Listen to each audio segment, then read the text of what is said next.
खबर उत्तर प्रदेश देख रहे हैं आप। लोकमंच न्यूज में आपका स्वागत है। मैं हूं आपके साथ सुरभि राजपूत। सीधा रुख करते हैं खबरों की ओर।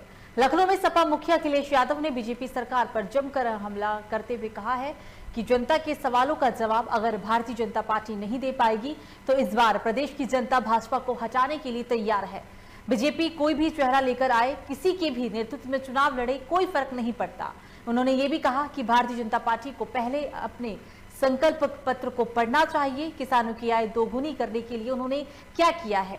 अखिलेश यादव ने कहा कि जिस प्रदेश में प्रधानमंत्री दिए हो, मुख्यमंत्री दिए हो, बड़े बड़े आयोजन किए हो, उस प्रदेश की सरकार को व्यापारियों के इन्वेस्टमेंट के लिए आयोजन किए हो, उनको बताना चाहिए कि व्यापारियों के लिए कितना इन्वेस्टमेंट हुआ है। पेट्रोल डीजल महंगा हुआ है। भाजपा को बढ़ती हुई महंगाई पर जवाब देना चाहिए और अपने संविधान को पढ़ लेना चाहिए।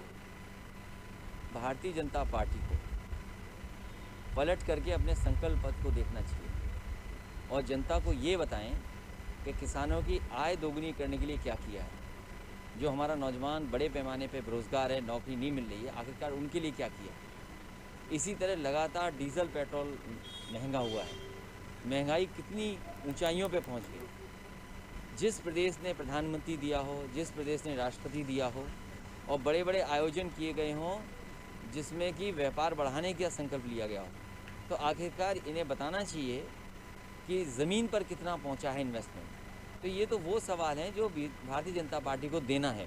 अगर इन सवालों के जवाब भारतीय जनता पार्टी पे नहीं हैं तो चेहरा ले आएँ, कोई भी नाम ले आएँ, कोई भी, जनता इस बार तैयार है भारतीय जनता पार्टी को हटाने के लिए। तो खबर रामपुर से, जहां केंद्रीय अल्पसंख्यक कार्य मंत्री मुख्तार अब्बास नकवी ने योग किया है। योग दिवस पर केंद्रीय मंत्री नकवी ने कहा है कि वो प्रधानमंत्री मोदी को बहुत बहुत शुक्रिया अदा करते हैं कि उन्होंने भारत की सैकड़ों साल पुराने इस गिफ्ट हैम्पर की पूरी दुनिया को कोने कोने में पहुंचाने का महत्वपूर्ण भूमिका निभाई। यह मेड इन इंडिया गिफ्ट पूरी दुनिया की सेहतमंद जिंदगी की जमानत बनेगा और गारंटी भी बनेगा। इस दौरान नकवी ने अंतर्राष्ट्रीय योग दिवस को सभी लोगों को शुभकामनाएं दी। योग दुनिया के लोगों की सेहत का एक made in India Nayab gift, और इस नायाब गिफ्ट ने दुनिया की सेहत को, दुनिया की सलामती को बहुत मजबूती दी है। और इस कोरोना काल में तो जहां एक तरफ मेडिसिन ने काम किया, वहीं दूसरी तरफ मेडिटेशन ने भी काम किया। आज जो है वो पूरा दुनिया अंतर्राष्ट्रीय योग दिवस मना रहा है। मैं प्रधानमंत्री नरेंद्र मोदी जी को बहुत बहुत शुक्रिया करता हूं कि हमारे भारत की सैकड़ों साल पुरानी इस एक तरह से गिफ्ट हैम्पर को पूरी दुनिया को, दुनिया के कोने कोने तक पहुंचाने में महत्वपूर्ण भूमिका निभाई है। अगली खबर आगरा से है। लोकमंच न्यूज के संवाददाता मोहसिन खान ने सीओ कोतवाली अर्चना सिंह से खास बातचीत की है। आपको बता दें कि सीओ कोतवाली का कहना है कि उनके माता पिता का सपना था कि वो एक अधिकारी बने और समाज की सेवा करे। आप ही सुनिए ये बातचीत। एक आईएएस, आईपीएस, पीपीएस बनने के लिए इंसान को जी तोड़ मेहनत करनी पड़ती है। जब जाकर एक आईएएस, आईपीएस, पीसीएस बन पाता है। काफ़ी मुश्किलों का सामना भी करना पड़ता है, काफ़ी परेशानियां भी आती हैं, काफ़ी चुनौतियों का सामना भी करना पड़ता है। इसी को लेकर आज हमारे संग बात करने के लिए मौजूद हैं सीओ कोतवाली अर्चना सिंह जी। हम इनसे बात करते हैं कि शुरू से लेकर सीओ बनने तक का इनका कार्यकाल कैसा रहा, किन किन परेशानियों का उन्होंने सामना किया, क्या क्या चुनौतियाँ उनके सामने आई और किस फैमिली से बिलोंग करती हैं। सबसे पहले स्वागत है आपका लोकमंच न्यूज़ में। धन्यवाद भैया। मैम, क्या क्या आपका कार्यकाल जो आप करा था शुरू से लेकर सीओ बनने तक का, मैम क्या क्या परेशानी आपके सामने आई, किन चुनौतियों का आपने सामना किया तब जाके आप सीओ बन गए? भाई साहब, संघर्ष तो हर आदमी को करना पड़ता है कुछ भी पाने के लिए। एक पूरी जर्नी होती है। लकीली मेरा सफ़र इतना मुश्किल नहीं था। मैं अयोध्या में मेरा जन्म हुआ। मेरी पढ़ाई फैज़ाबाद ज़िले में हुई और वहाँ से मैंने इंटरमीडिएट करने के बाद मैं इलाहाबाद यूनिवर्सिटी में ग्रेजुएशन के लिए गई। ग्रेजुएशन करने के दौरान ही जो है मेरी एक जॉब लग गई थी स्टैटिस्टिकल सर्वे में। उसके बाद फिर मैंने पीजी किया, रिसर्च किया और गवर्नमेंट डिग्री कॉलेज में मैं लेक्चरर भी हो गई थी, इकोनॉमिक्स की असिस्टेंट प्रोफेसर। लेकिन भाग्य को मेरे लिए डेस्टिनी कुछ और लिखा हुआ था। उसी भी दौरान मेरा पीपीएस में सिलेक्शन हो गया। मेरे माता पिता की ख्वाहिश थी कि मैं प्रशासनिक सेवा में जाऊं, तो उनके सपनों को पूरा करने के लिए मैंने गवर्नमेंट डिग्री कॉलेज की जॉब छोड़ करके पीपीएस सर्विसेज ज्वाइन करी और 2012 में ट्रेनिंग हमारी स्टार्ट हुई। ट्रेनिंग के बाद फिर मेरी पोस्टिंग्स रहीं और अभी मैं आगरा में तैनात हूँ। इससे पहले मैं सीओ एतमादपुर के पद पे थी, वर्तमान में सीओ कोतवाली के पद पर। मैम खुशी की बात तो ये भी है कि आपके हस्बैंड भी जो है सीओ हैं जी। तो किस तरीके से हम घर में आप टाइम वगैरह दे पाती हैं, जॉब भी करती हैं, बच्चों को किस तरीके से? देखा आपने हमारे संग मौजूद थे सीओ कोतवाली अर्चना सिंह जी, क्या कुछ कहा था, ये अपने में खुद काबिल तारीफ़ है। आगरा से लोकमंच न्यूज़ के लिए मौसम खान की रिपोर्ट। तो जहां एक और सरकार के द्वारा महिलाओं और बालिकाओं की सुरक्षा को लेकर तमाम तरह के अभियान चलाए जा रहे हैं, जिससे महिलाओं की सुरक्षा व्यवस्था दुरुस्त की जा सके, लेकिन जमीनी स्तर पर सारे अभियान चकनाचूर नजर आ रहे हैं। यही कारण है कि हर रोज महिला और बालिकाओं के साथ हो रही घटनाओं में लगाम नहीं लग पा रही है। आपको बता दें कि अलीगढ़ थाना जवा क्षेत्र में एक नाबालिग बालिका के 2.5 महीने से गायब होने के बाद भी पुलिस खाली हाथ ही नजर आ रही है। बताया जा रहा है कि परिवार वाले अपने खेत पर काम करने के लिए गए हुए थे और घर पर नाबालिग अकेली थी। जब परिवार खेत से काम कर लौटा तो बेटी वहां पर घर में नहीं थी। घटना ये है कि हम 11 तारीख में करीब 9 या 10 के बीच में हम खेतों पर थे। यहाँ घर पर लड़की अकेली थी, खाना वाना बनाने के लिए हम घर पर छोड़ गए थे उसको। और 11 तारीख में ही करीब 10 बजे करीब लड़के आए 3, जिनका नाम मोइन, अजरुद्दीन और मुस्तकीम है। वो लोग लड़की को ले गए बहला फुसला करके और उसके बाद में हम चौकी गए, चौकी से कोई रिस्पॉन्स नहीं मिला। फिर हम थाने गए, थाने जाके हमने एफआईआर की। एफआईआर भी 12 तारीख में ली उन्होंने हमारी। फिर उसके बाद में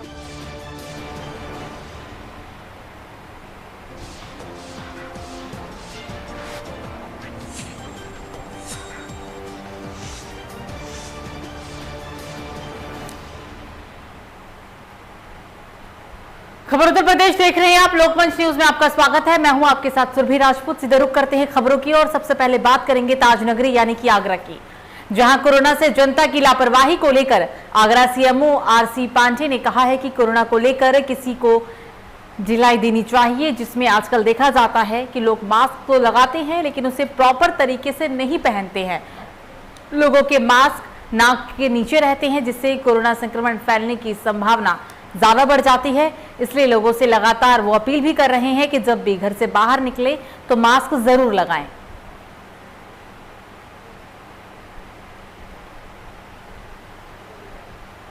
तो यूपी के आगरा में कोरोना से बचाव के लिए सीएमओ आरसी पांडे ने लोगों से अपील की है कि जब भी वो घर से बाहर निकले सभी लोग मास्क का उपयोग जरूर करें। उनका ये भी कहना था कि लोग मास्क तो लगाते हैं लेकिन नाक के नीचे ही लगाते हैं, जिससे संक्रमण का खतरा बना रहता है। उनका कहना है कि लोग प्रॉपर तरीके से यानी सही तरीके से मास्क का उपयोग नहीं करते हैं। लोग नाक के नीचे मास्क को पहनते हैं, जिससे कोरोना संक्रमण फैलने की संभावना और भी ज़्यादा बढ़ जाती है। इसलिए वो लगातार लोगों से अपील कर रहे हैं कि जब भी घर से बाहर निकले तो सभी लोग मास्क का उपयोग ज़रूर करें। और इस खबर पर ज्यादा जानकारी के लिए हमारे साथ फोन लाइन पर हमारे संवाददाता मोहसिन खान जुड़ गए हैं। मोहसिन, जिस तरीके से यूपी में दूसरी लहर में आगरा भी सबसे ज़्यादा प्रभावित रहा और अब संक्रमण की रफ्तार धीमी है, महामारी का दौर खत्म तो नहीं हुआ है लेकिन अब काफ़ी हद तक हालात नियंत्रण में है। लोग मास्क सही तरीके से नहीं पहन रहे हैं, जिसको लेकर ये सीएमओ ने लोगों से अपील भी की है। ज्यादा जानकारी बताएं मोहसिन, क्या कुछ धरातल स्तर पर देखने को मिल रहा है लोगों में कोरोना को लेकर?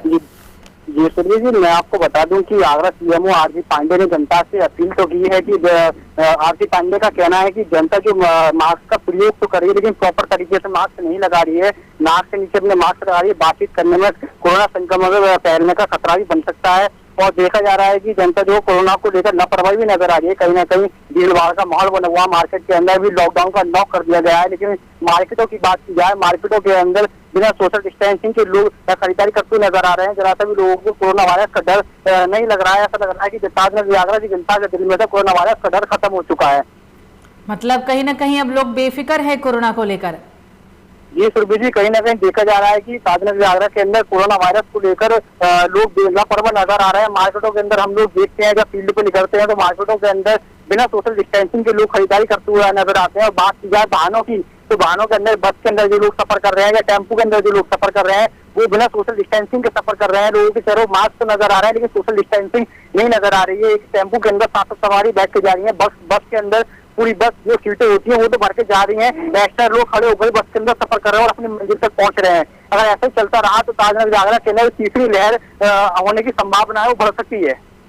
बिल्कुल मोहसिन, तमाम जानकारी के लिए बहरहाल आपका शुक्रिया।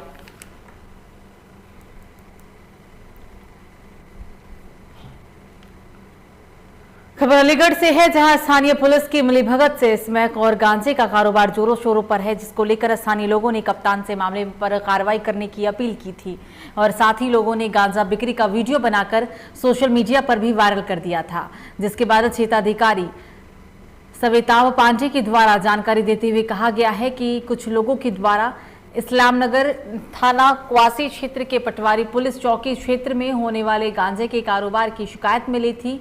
पुलिस जांच में फिलहाल जुट गई है।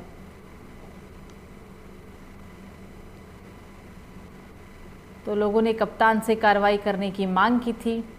अलीगढ़ के अंदर स्थानीय पुलिस की मिलीभगत से लोगों का आरोप है कि स्मैक और गांजे का कारोबार जोरों शोरों से है। इसी कड़ी में स्थानीय लोगों ने कप्तान से मामले में कार्रवाई करने की अपील की है। लोगों ने गांजा बिक्री का वीडियो बनाकर सोशल मीडिया पर वायरल भी किया। क्षेत्राधिकारी सविता पांडे के द्वारा जानकारी देते हुए कहा गया है कि कुछ लोगों के द्वारा इस्लामनगर थाना कवासी क्षेत्र के पटवारी पुलिस चौकी क्षेत्र में गांजे के कारोबार की शिकायत मिली है और इसी को लेकर फिलहाल पुलिस अब जांच पड़ताल भी कर रही है।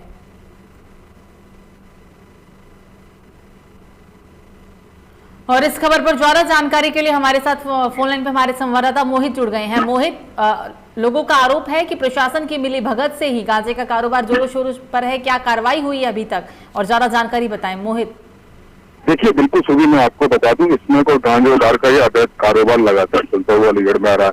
इसी से मोहल्ला वालों ने एक एसएसपी के यहाँ और एसएसपी के यहाँ तय दी। अगर पूरा मामला बताया तो थाना अलीगढ़ के क्वासी क्षेत्र से पटवारी नगली का पूरा मामला है। रेहाना नाम की एक युवती द्वारा गांजे और उसमें का काम जोरों शोरों पर, जिसका वीडियो भी लगातार सोशल मीडिया पर वायरल चल रहा है। हालांकि ग्रामीणों का, लोकल क्षेत्रवासियों ग्रामीणों का उनका साफ तौर से यही कहना है कि इनकी शिकायत हमने पुलिस में कई बार कर दी लेकिन पुलिस के द्वारा कोई कार्रवाई नहीं किया जी।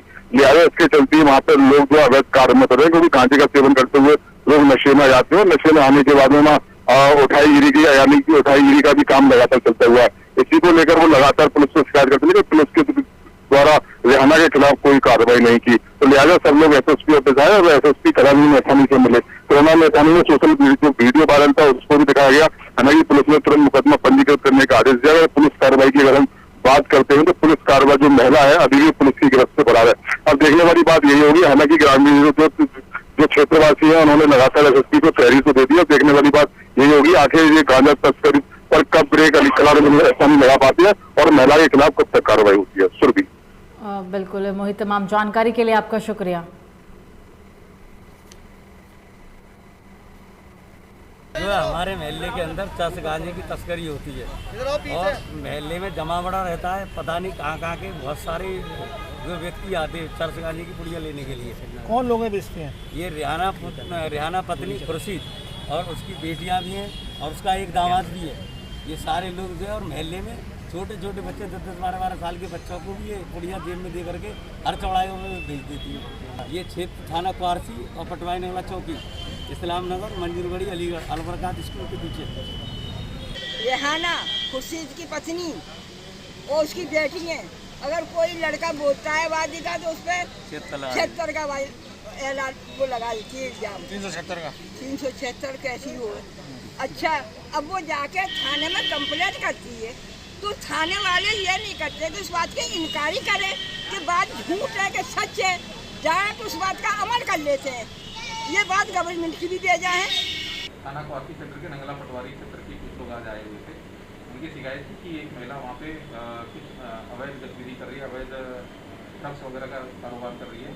पहले भी पुलिस उसके यहाँ दबिश दे चुकी है, उसके विरुद्ध पहले भी मुकदमा पंजीकृत था। अभी शिकायत प्राप्त हुई है दोबारा हमें। इसमें हम चौकी इंचार्ज को और एसएचओ को निर्देशित कर चुके हैं। शीघ्र ही इसमें उसकी गिरफ्तारी की जाएगी। अगली खबर भी अलीगढ़ से ही है, जहां स्कूटी सवार और बाइक सवार की भिड़ंत में 3 यूपी बटालियन के मुंशी की मौत हो गई है। आपको बता दें कि सड़क हादसे में 2 वाहनों के टकराने से एक की मौत हो गई, दूसरा व्यक्ति गंभीर रूप से घायल हो गया। घायल का इलाज स्वास्थ्य केंद्र इगलास में कराया जा रहा है। मृतक युवक की पहचान अलीगढ़ के 3 यूपी बटालियन में तैनात मुंशी के रूप में हुई। तेज रफ्तार का कहर देखने को मिला अलीगढ़ के अंदर। स्कूटी सवार और बाइक सवार की आपस की भिड़ंत में 3 यूपी बटालियन के मुंशी नाम के एक जवान की मौत हुई है। आपको बता दें कि सड़क हादसे में 2 वाहनों के टकराने की वजह से एक युवक की मौत हुई थी, दूसरा व्यक्ति गंभीर रूप से घायल था। हालांकि इस घटना के बाद मौके पर पहुंची पुलिस ने घायल को जिला अस्पताल में भर्ती कराया गया था, जहां उसका इलाज किया जा रहा है।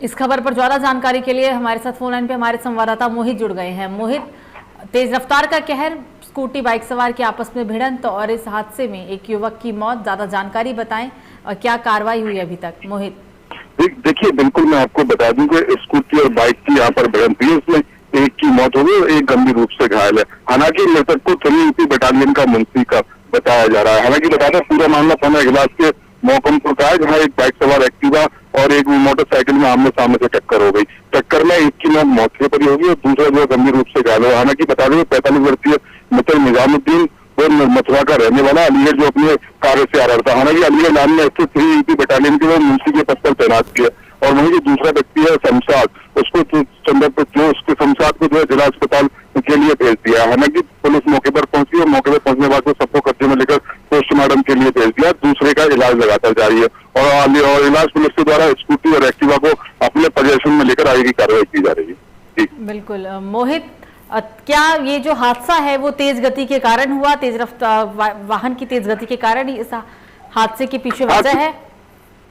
देखिए, बिल्कुल इसमें कोई दो राय नहीं है कि अलीगढ़ में लगातार रफ्तार का कहर देखने को मिल रहा है, क्योंकि शाम के टाइम में लगातार देखा जाता है लोगों पे जो बाइक सवार लोगों की स्पीड है वो लगातार देखने को मिल रही है। हालांकि बता दें तो दोनों बाइक सवार स्कूटी सवार है बिना हेलमेट के कार हुए। हालांकि एक तरफ जो है ट्रैफिक पुलिस लगातार हेलमेट के पीछे चालान काटने में लगातार सजा होती हुई नजर आ रही है, लेकिन बावजूद उसमें कि लोग की लापरवाही की सामने देखने को मिल रही है। तो यही कारण रहा कि एक तो बिना हेलमेट और बिना हेलमेट के बाद में तेज रफ्तार का कहर, जिसमें एक 3 बटालियन के मुंशी की मौत हो गई और एक गंभीर रूप से घायल हो गया। बिल्कुल मोहित, तमाम जानकारी के लिए आपका शुक्रिया।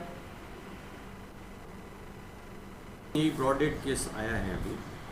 आईडी कार्ड उसके देखने से पता लगा कि शायद मथुरा का रहने वाला है और जिससे टक्कर हुई है उसकी वो भी आया हुआ है, वो भी है, उसके भी चोटें हैं थोड़ी सी। तो आमने सामने की टक्कर है दोनों की, तो ब्रॉड डेड है एक का जो भी है।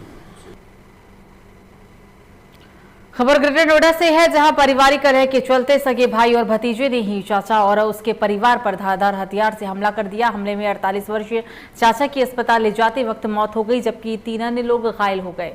तीनों घायलों को जिला अस्पताल में भर्ती कराया गया है। हमला करने वाले आरोपी फिलहाल फरार है। रिश्ते को शर्मसार कर देने वाला ये पूरा मामला ग्रेटर नोएडा से। इस हादसे में, इस पूरे हमले में एक युवक की मौत हुई, बाकी तीनों को जिला अस्पताल के अंदर भर्ती कराया गया। पारिवारिक कलह के चलते सगे भाई और भतीजे ने अपने ही चाचा और उसके परिवार पर धारदार हथियार से हमला कर दिया। इस हमले में 48 वर्षीय चाचा की अस्पताल ले जाते वक्त मौत हो चुकी है और सभी घायलों को जिला अस्पताल में भर्ती कराया गया है और साथ ही इसके पीछे जो आरोपी था वो हमलावर फरार है फिलहाल।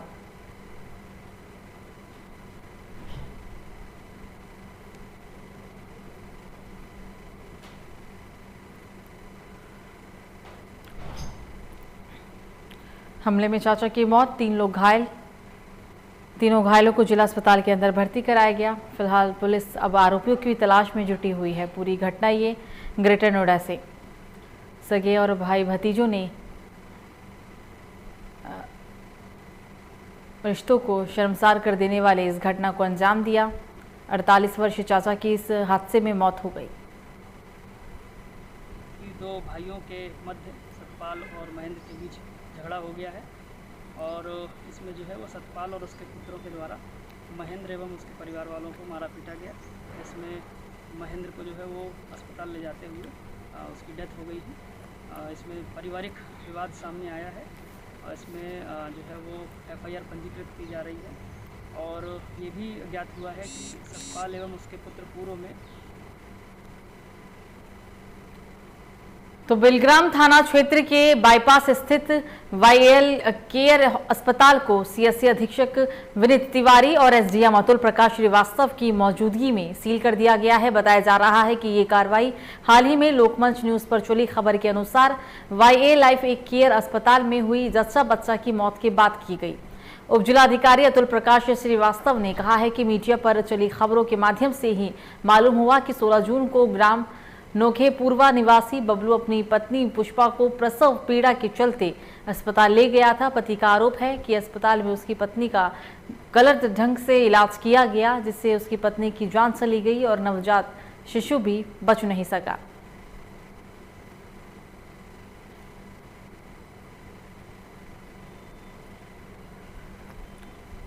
तो प्रशासन की मौजूदगी में इस अस्पताल को सील किया गया है। डीएम के आदेश के बाद अस्पताल पर कार्रवाई के तहत ही अस्पताल को सील कर दिया गया। 16 जून के दिन लोकमंच न्यूज़ ने इस खबर को प्रमुखता से दिखाई थी। अस्पताल की लापरवाही के कारण जच्चा बच्चा की मौत हो गई थी। इस मौत के बाद परिजनों ने काफ़ी हंगामा भी किया था। अब कार्रवाई के तहत अस्पताल को सील कर दिया गया।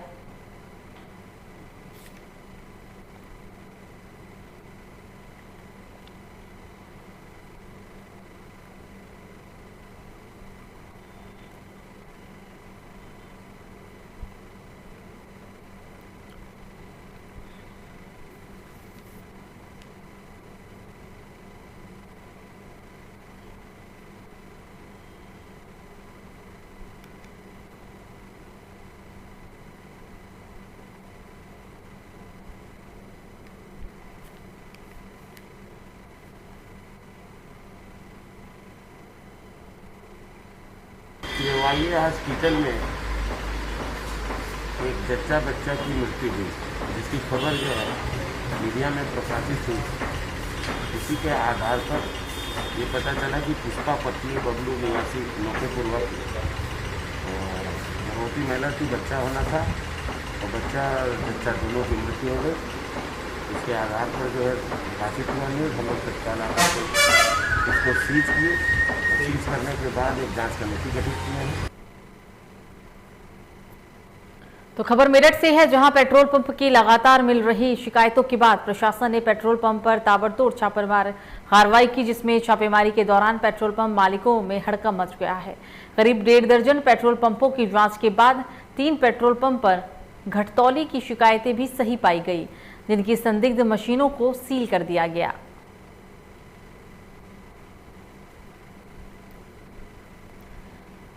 तो शिकायत के बाद यूपी के मेरठ में पेट्रोल पंप पर छापेमार कार्रवाई में 3 पेट्रोल पंप पर घटतौली की जो शिकायत की गई थी वो सही सामने आई है।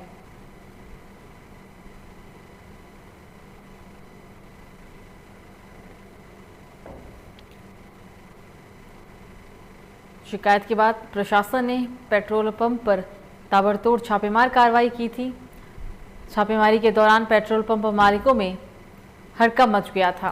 करीब 1.5 दर्जन पेट्रोल पंपों की जांच के बाद 3 पेट्रोल पंप पर घटतौली की शिकायत सही पाई गई है और इस दौरान सभी संदिग्ध मशीनों को सील कर दिया गया।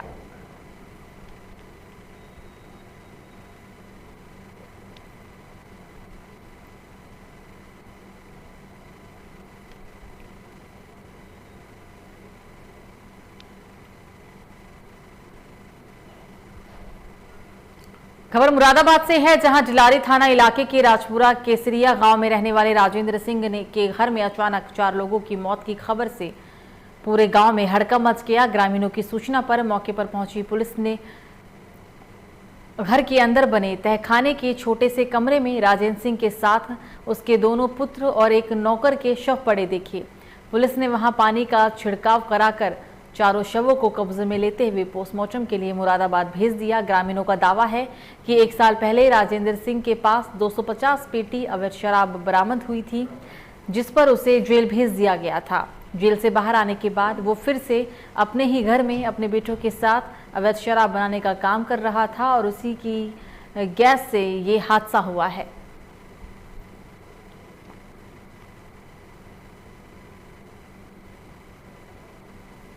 एक ही घर में 4 लोगों की मौत से गांव में हड़कंप मच गया है।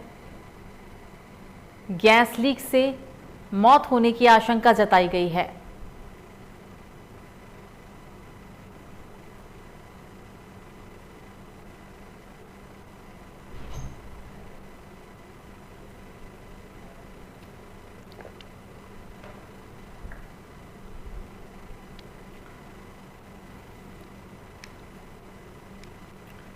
तो इस खबर पर ज्यादा जानकारी के लिए हमारे साथ फोन लाइन पे हमारे संवाददाता आजम राणा जुड़ गए हैं। आजम, मुरादाबाद में एक ही घर में 4 लोगों का शव मिला।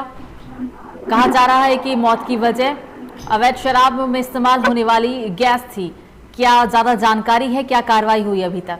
आजम, देखिए सुरभि, मैं आपको बता दूं, ये पूरा मामला जो है मुरादाबाद जनपद के गिलानी थाना क्षेत्र का है, जहां पर देर रात जो है एक घर में ही 4 लोगों की जो है बॉडी मिली है। कहा जा रहा है कि जो घर था उसके नीचे एक गोपनीय कमरा था जिसमें ये गए थे और अचानक दम घुटने से इनकी मौत हो गई। फिलहाल जिस तरह से जैसे ही घर वालों को सूचना मिली, घर वालों ने तुरंत पुलिस को सूचना दी और पुलिस मौके पर पहुंच गई। भारी पुलिस फोर्स तैनात कर दी गई और जो जिले के आला अधिकारी है एसएसपी पवन कुमार भी मौके पर पहुंच गए थे। और जिसके बाद जो है पुलिस का कहना है कि अभी पूरे मामले पर जो है जांच की जा रही है और जांच के बाद ही पूरा जो मामला है वो साफ हो पाएगा। फिलहाल कहा जा रहा है कि यहाँ जो मृतक है वो पहले भी कई बार शराब के मामले में जेल जा चुका है और कहा जा रहा है कि जो नीचे घर के नीचे तहखाना था उसमें कहीं ना कहीं शराब थी और उस शराब की वजह से जो है ये जहरीली गैस उत्पन्न हुई। उत्पन्न होने के बाद जो है एक एक करके 4 लोग जो है उसकी चपेट में आ गए, उनकी जो है दम घुटने से मौत हो गई है। फिलहाल अभी जो है पुलिस पूरे मामले पे जो है पूरी जांच पड़ताल कर रही है। फॉरेंसिक टीम बुला ली गई है और बड़ी तादाद में वहाँ पर फोर्स तैनाती कर दी गई है। जेसीबी के माध्यम से जो तहखाना है उसको खुलवाया जा रहा है, तोड़वाया जा रहा है। उसके बाद ही पुलिस का कहना है जिस तरह से पूरा पोस्टमार्टम रिपोर्ट आएगी उसके बाद ही सब कुछ क्लियर हो पाएगा। जी सुरभि। हाँ बिल्कुल आजम, तमाम जानकारी के लिए बहरहाल आपका शुक्रिया। 4 लोगों को पुलिस के द्वारा जिला चिकित्सालय मुरादाबाद आज दिनांक 22/6/2021 को यहाँ पर इमरजेंसी में लाया गया, जिनको देखने के बाद उनको मृत घोषित कर दिया गया। 4 ही मृत अवस्था में थे। उनको बॉडी पोस्टमार्टम के लिए बॉडी को पोस्टमार्टम मोर्चरी में रखवाने के लिए जो है वो लोग पुलिस लेके चली गई है।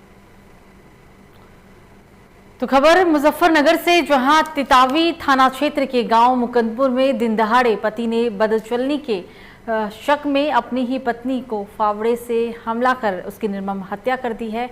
इस हत्या के बाद गांव में सनसनी फैल गई। सूचना पाकर पुलिस मौके पर पहुंची और पुलिस ने शव को कब्जे में लेते हुए पोस्टमार्टम के लिए भेज दिया। पुलिस ने हत्यारोपी पति को हिरासत में ले लिया है और मामले में कार्रवाई की जा रही है।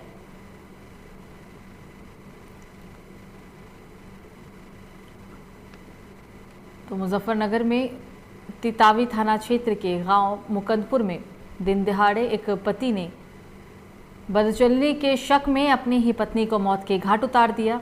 इस पूरे हत्याकांड के बाद गांव में हड़कंप मच गया है। हालांकि घटना की जानकारी जैसे ही पुलिस को मिली, मौके पर पहुंची पुलिस ने शव को कब्जे में लेते हुए पोस्टमार्टम के लिए भेज दिया। पति ने पत्नी की फावड़े से काटकर निर्मम हत्या कर दी।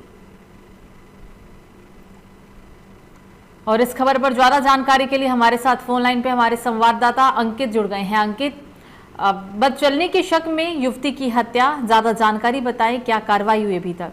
अंकित जी, मैं आपको बता दूं, ये थाना तितावी क्षेत्र के गांव मुकंदपुर का मामला है, जहां जो पति है वो अपनी पत्नी पर ज्यादातर शक करता था, जिसको लेकर उसने घर में सीसीटीवी कैमरे भी लगाए हुए थे, जिससे कि वो आने जाने वाले लोगों पर नजर रख सके। वहीं उसको देखते हुए उसने जब देखा कि उसकी जो उसकी वाइफ है वो किसी और के साथ में बतला रही है, उसके चलते हुए उसने उसकी फावड़े से काटकर हत्या कर दी। जी, क्या कार्रवाई हुई अभी तक प्रशासन के द्वारा, क्योंकि युवक की गिरफ्तारी हो चुकी है? क्या कुछ कहना है पुलिस प्रशासन का? मैम मैं बता दूं, उसे गिरफ्तार कर लिया है। बिल्कुल अंकित, तमाम जानकारी के लिए आपका शुक्रिया। ओके जी। वजह दिन में झगड़ा तो कई दिन से चल रहा सर को कोई सा कभी कोई सा कभी कोई सा कभी हाथ काट रहा कभी अच्छा और ये इन्होंने वो फिर जाने के पागल पागल को करवा दिया भाई मान लिया हम मारा लगा तो इसका मतलब सारे सामने नहीं बना, लेकिन इन्होंने सारे ने मिल गई काम। किस तरीके से मर्डर हुआ, क्या है आपकी बहन का? आपने तो बताओ जी कच्ची लोंडा बता रहा है जी इसका। तो खबरों में आगे बढ़ेंगे, बात करेंगे मुजफ्फरनगर से बड़ी खबर। शहर कोतवाली पुलिस को मिली बड़ी सफलता। 24 घंटे में पुलिस ने चोरी का किया खुलासा। अंबा विहार जैन मंदिर से मूर्ति चोरी कर फरार हुआ था चोर। कोतवाली पुलिस ने चोर को किया गिरफ्तार। मुजफ्फरनगर के थाना शहर कोतवाली का पूरा मामला।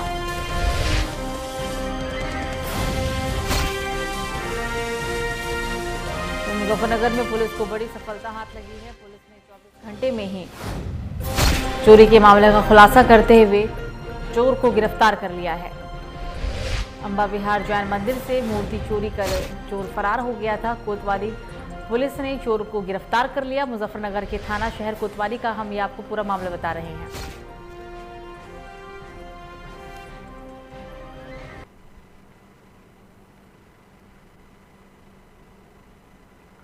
खबर पीलीभीत से है, जहां जिलाधिकारी की अध्यक्षता में अमरिया विकासखंड के समस्त ग्राम प्रधानों और क्षेत्र पंचायत सदस्यों की अमरिया स्थित जश्न पैलेस में कार्यशाला का आयोजन किया गया, जिसमें मुख्य रूप से जिलाधिकारी पुलकित खरे और शहर विधायक संजय सिंह गंगवार ने सबसे पहले नवनिर्वाचित प्रधान और क्षेत्र पंचायत सदस्यों को बधाई दी।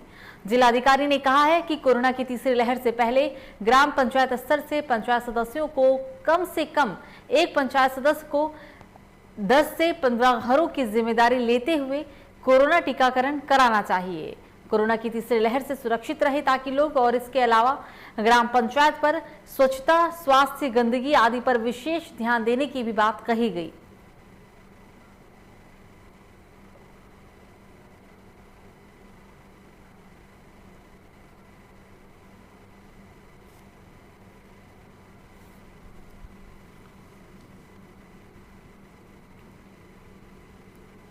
पूरा मामला पीलीभीत से बता रहे हैं, जहां जिलाधिकारी की अध्यक्षता में अमरिया विकासखंड के समस्त ग्राम प्रधानों और क्षेत्र पंचायत सदस्यों की अमरिया स्थित जश्न पैलेस में कार्यशाला का आयोजन किया गया। और इस कार्यशाला में, इस पूरे आयोजन में मुख्य रूप से जिलाधिकारी पुलकित खरे और शहर विधायक संजय सिंह गंगवार ने सबसे पहले नवनिर्वाचित प्रधान और क्षेत्र पंचायत के सदस्यों को बधाई दी है। बता दें आपको, इस आयोजन में जिलाधिकारी का कहना है कि कोरोना की तीसरी लहर से पहले ग्राम पंचायत स्तर से पंचायत सदस्यों को कम से कम एक पंचायत सदस्य को 10 से 15 घरों की जिम्मेदारी लेते हुए टीकाकरण कराना चाहिए और कोरोना की तीसरी लहर से, ताकि लोग सुरक्षित रह सकें।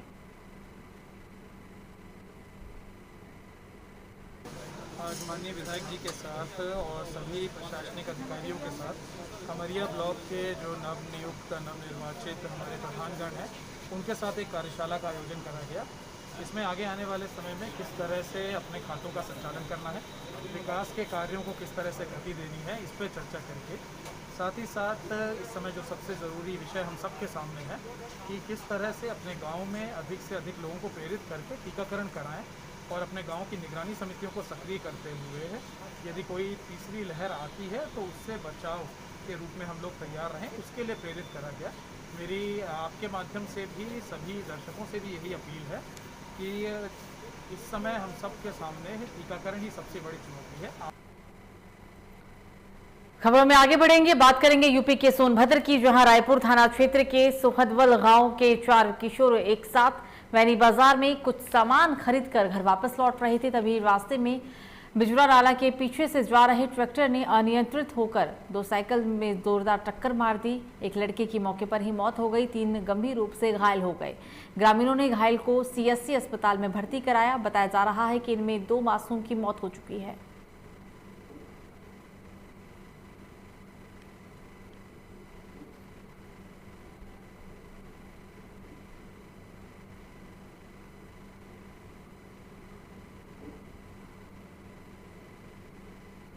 दो लोग को माने मौत हो गया है, 2 लोग घायल है।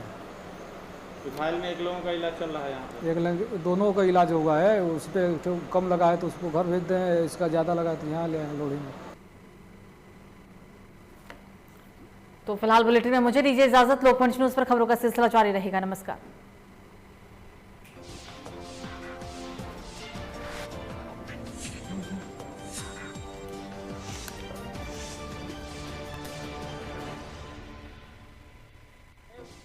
13 तारीख में नकल लेने के लिए उन्होंने कहा लड़की लड़के वालों के पास, लड़की वालों के पास है, लड़कों पर नहीं है।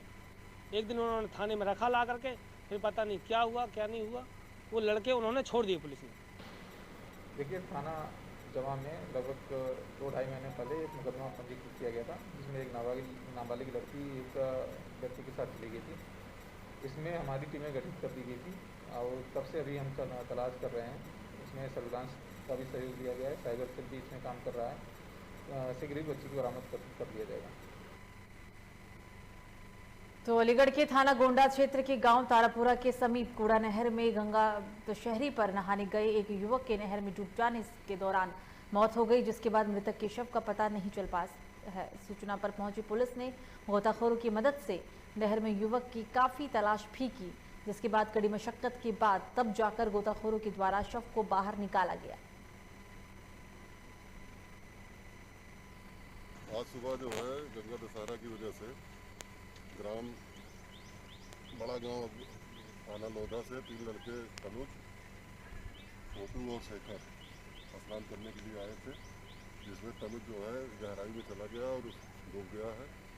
उसके लिए प्रयास किया जा रहा है। स्थानीय स्तर पर जो है लोग प्रयास कर रहे हैं और पीएसी से गोताखोर बुलाए गए हैं। जल्दी ही प्रयास करके जो है डेड बॉडी निकाली। तो वहीं अमेठी में तेज रफ्तार पिकअप ने 2 अलग अलग बाइक सवारों को टक्कर मार दी, जिससे दोनों ही सीएसए जगदीशपुर में भर्ती कराया गया, जहां से हालत गंभीर होने पर जिला अस्पताल के लिए दोनों को रेफर कर दिया गया। आपको बता दें कि मामला जगदीशपुर थाना क्षेत्र के मधुपुर उमरपुर गांव के पास राष्ट्रीय राजमार्ग का है। तो तेज रफ्तार का कहर एक बार फिर से देखने को मिला है। पिकअप